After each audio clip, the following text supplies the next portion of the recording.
Welcome back. So let's go back to one of our top stories where, of course, the Democratic Alliance has given President Cyril Ramaphosa 48 hours to fire ANC ministers accused of wrongdoing. It follows the sacking of Deputy Trade Minister Andrew Whitfield over his unauthorized trip to the United States to meet with officials on South Africa's land policy. Well, we now speak to UNISA Political Sciences Professor Dirk Kotze and Wits School of Governance Professor Alex van den Heeven. Prof, so good evening to you. Thank you so much for joining us. I'll start with you, Prof Kotze. Initial thoughts upon hearing about the sacking of the deputy minister. I mean, there's so many ways to look at it. Is this about the bloated cabinet? Is this more political? What were your first thoughts upon hearing the news? Yes, good evening. I think, first of all, I was quite surprised. For me, it came out of the blue. But then I think if one looks at the context in which it happened, I think it's more about the political dynamics between the ANC and the DA, and much less about the government of national unity per se, the way in which it is composed. I think it has very much to do also with DTI itself, the Department of, or the Ministry of Trade and Industry and Competition, and how central it stands within, especially the ANC's look at government in general.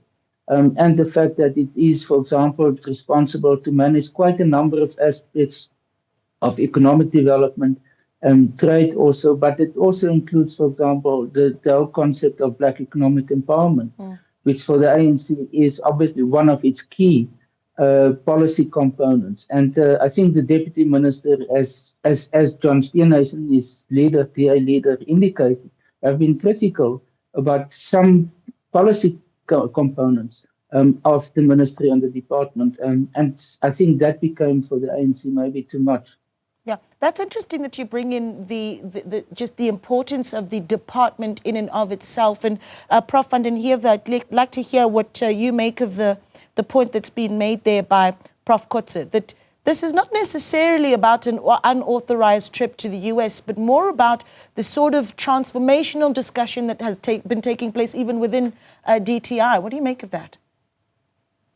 Well, I don't agree with that. I mean, but what I do agree with is that I don't think this has anything to do with an overseas trip.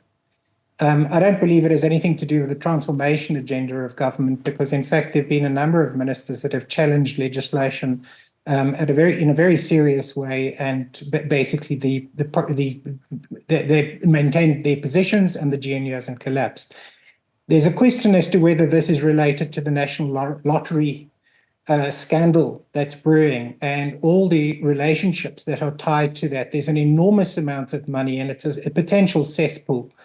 There's effectively too close. The possibilities for conflicts of interest in the awarding of massive tenders and allocations of funds through the Lotteries Commission is clearly a huge issue.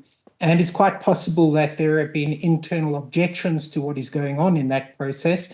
And there are enormous risks. There's been no transparency. There's been the award of very, very problematic licenses. And there are indications of both current and historical potential corruption and linkages to very senior politicians. So that is, I would say that is far more about what's happening there in that context than it is about sort of wider views about transformation. Yeah, I want to stay with you because that I think we need to just unpack a little bit for the benefit of the viewer. You bring in the national lotteries. There's been a lot of hoo-ha around the newly appointed operator of the national lotteries. How would that go back to, in your understanding and assertion, how would that go back to Deputy Minister Whitfield? Well, it's a question as to whether there are serious objections being raised within that particular ministry around what's going on and how those allocations, how those licenses were awarded and the transparency around those and the disclosures. So it's quite possible that has resulted in a pushback because it also goes directly into the president, well, indirectly into the presidency as well. So there are allegations of relationships to the deputy president and all sorts of allegations about potential conflicts of interest. So they go to the highest levels of government, and quite clearly the possibility of sort of very serious blowback is likely. So within that context, the idea that this is broadly about transformation, I don't really buy that, because there's been general objections and, in fact, obstructions to other legislation where there's a sort of a transformation agenda involved and nothing's really happened.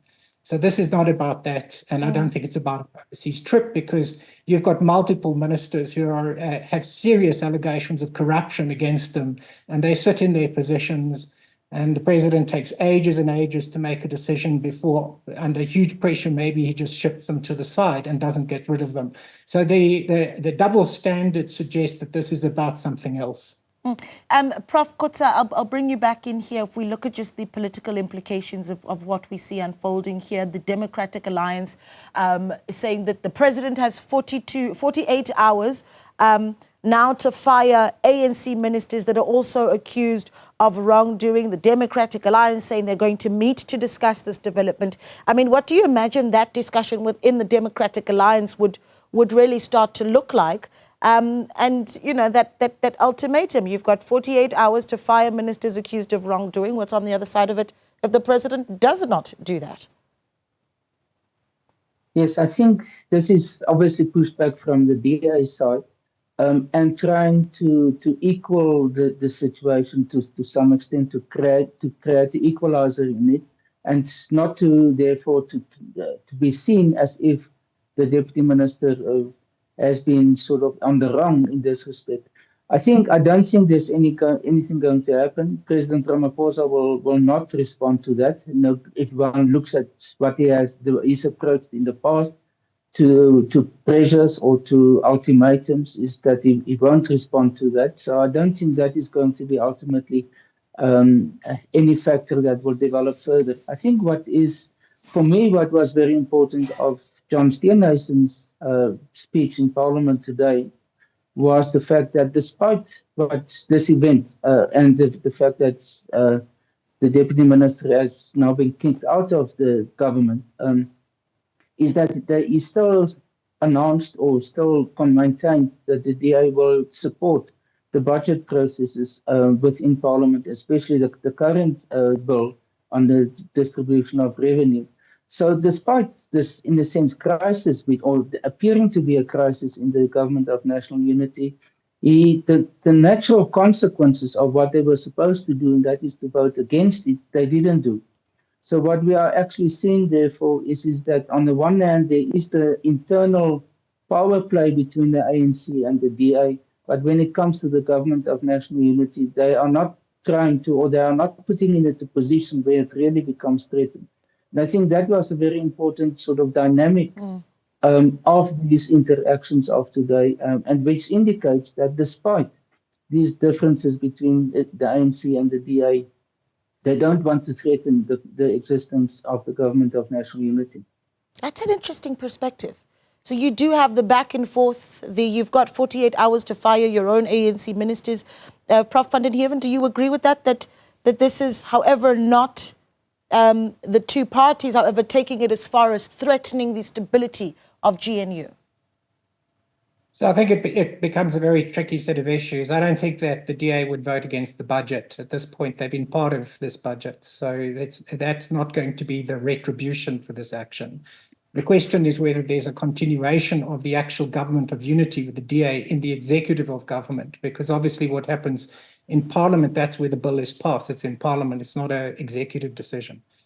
The question is whether or not a deal is done, because one of the other options, a kind of an off-ramp for this, that's somewhere between the options, is to reappoint another DA deputy minister into the same position.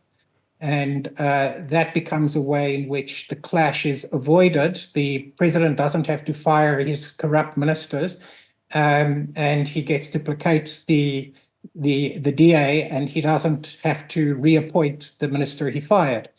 And people can kind of continue. The consequences of the DA withdrawing from the executive are significant. They can, if the DA, the big threat the DA has is not actually the budget, it's a threat to the president himself and his position as president. And that there is the potential for a majority no confidence vote, which could put another president into power. that's the kind of trajectory that's very consequential and very, very high risk for the country. So I think that the DA would be very wary about following that route, but that is basically the mutually assured destruction route which the country could face. I think that's also so it's also something that is something that Ramaphosa would really want to avoid, but probably Paul Mashatile wouldn't care too much. So I think that the issue is really whether or not they do a deal. Prof. Kotze, this is what the statement read from the presidency. The presidency can confirm that in terms of Section 93.1 of the Constitution of the Republic, President Cyril Ramaphosa has removed Honourable Andrew Whitfield. I read that because one of the analysts that we spoke to on the channel earlier, Dr. Levin Doe, talked about how it is the president's prerogative to hire and fire as he pleases in the executive. And so then the question rises, could we be seeing more of this? There's the talk of the bloated cabinet. Is there the likelihood that we might be seeing a slow reshuffle? No, not at the moment. I think what we are seeing is, and the presidency, the office of the president, clearly indicated that this is not a reshuffle or even the beginning of it. I think this was a once-off event for now. And I fully agree that I think a DA person will be appointed in this vacancy now. They have negotiated the allocation not only of the number of seats in the cabinet and for the deputy ministers, but also the positions, the specific ministries that will be occupied. And just maybe to remind the viewers that the position of Minister of Trade and Industry and Competition was initially given to the DA. They withdrew it at the last moment and then replaced it with the Deputy Minister. And that was partly because the ANC internally regarded as such an important ministry to be occupied by an ANC person. So this is, and that's why I started with it, with the importance of DTIC. In terms of the bigger picture of government. But at the same time, the DA will, under all circumstances, want to have at least that type of presence, the same way as one of the two deputy ministers in finance also. Yeah. Can we just go back to this US trip, though? I mean, it must mean something, though, when you've got the perspective that this is taking place as a result of this trip to the US. You've got, for instance, the Democratic Alliance saying, well, the sacking is taking place months after the trip. Why do you believe, Prof. van den Heever, that is the reason that we'd be hearing, even as you believe that that's not the real reason as to why we're seeing the sacking of Whitfield? I think there had to be something that was put forward. I don't believe that has got anything to do with what's going on here. It's important to note, as I said before, that this particular ministry has enormous patronage potential. And that's one of the reasons why it wouldn't have gone to the DA as a minister, as a cabinet post in the first place. But in the deputy minister position, there's the possibility of being a spoiler in some of the internal machinations within that ministry. It's quite clearly a ministry that requires considerable scrutiny. There are serious problems with the governance arrangements that are set up and the powers allocated to this particular ministry. And I think that that's really why there is so much interest in what goes on in this ministry. So I think that we would have to be very careful to assume that this is something that it revolves around something as trivial as an overseas trip, or that has anything to do with some broader policy issue. I think we've seen quite a lot of corruption in South Africa and patronage that has been important in government that has got nothing to do with policy. Yeah, and I think this is one of those cases, potentially. Yeah, but I'm trying, and what I'm trying to get to, Prof. Kotze, perhaps you can also assist me, is there is, of course, I suppose, the trickle-down effect of that story being told, that this is about a trip to the United States, an unauthorized trip, that there is, I suppose, some implications that come with that communication. Yes, I think John Steenhuisen tried to explain why there's not solid ground for it, but no, it's a very convenient excuse. We can go back to 1996 when Winnie Mandela was kicked out as deputy minister because of her unauthorized visit to Angola. The very likely with Floyd Shivambu, his visit to Malawi. The former commander of the Students' Command of the EFF, Paul Morelani, was kicked out of the EFF for exactly the same reason, a visit overseas. So it is something which is a convenient way in order to get rid of a person who has become sort of expendable, or in a sense, someone who needs to be removed from positions. And it is reflecting on the point that they are so-called disobedient, or they don't accept the authority of the party. And that for most people appears to be acceptable. This is what John Steenhuisen has had to say, Prof. van den Heever. He says there are members in the cabinet who are implicated in the VBS scandal and looting. There are members in the cabinet, despite apparently misleading Parliament over an attempt to deploy corrupt cadres to CETA boards, remain in the cabinet. And of course, I'm going back to, that demand, 48 hours to fire your own ANC ministers that have been accused of wrongdoing. Just from a governance point of view, if you will, the likelihood that we'll see the president actually acting on that demand by the Democratic Alliance. We were talking about optics with Prof. Kotze just a moment ago, but the optics of this and what it does for, I suppose, how the strength of how the president is viewed. Well, I think he's going to look weak coming out of this no matter what, because he doesn't act against corrupt ministers. I don't think that he will acquiesce to Steenhuisen's threat. I think he will find a middle ground. And I think that a lot of the concerns that people would have is that this government doesn't actually act against people who are potentially guilty of serious crimes, not going on overseas trips without permission, but stealing billions of rands from the public. That doesn't appear to bother the president or anybody else, because nothing ever happens. The accountability structures are not working in South Africa, and the CETAs and all of those structures that we have, including the Lotteries Commission, have governance frameworks that are exposed to patronage, to significant corruption. The powers of the executive involved in those organizations mean that they put their fingers in them and they're not held to account. So those kinds of people don't get held to account. So I think that this does raise the question as to why that doesn't happen. And I'm afraid that conversation now has to enter into this, because he's chosen to act against the deputy minister for nothing, for apparently a trivial matter. But he doesn't act against significant instances of corruption in government, and he is seen to be party to it. All right.